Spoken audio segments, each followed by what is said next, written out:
मोफत रेशन धान्य वाटपाच्या कमिशन संदर्भात संबंधित विभागाकडे विविध मागण्यांचे निवेदन देण्यात आले। ऑक्टोबर 2025 ते जानेवारी 2026 या कालावधीमधील मोफत धान्य वाटपाचे कमिशन तात्काळ वितरित करण्यात यावे अशी प्रमुख मागणी करण्यात आली आहे।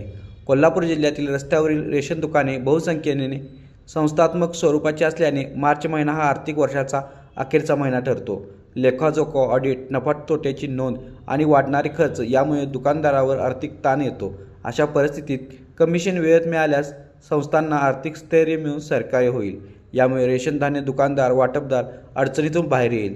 त्यामुळे प्रशासनाने लवकरात लवकर कमिशन देऊन दुकानदारांना आर्थिक संकटातून बाहेर काढावे अशा मागणीचे निवेदन जिल्हा पुरवठा अधिकारी मोहिनी चव्हाण यांना देण्यात आले।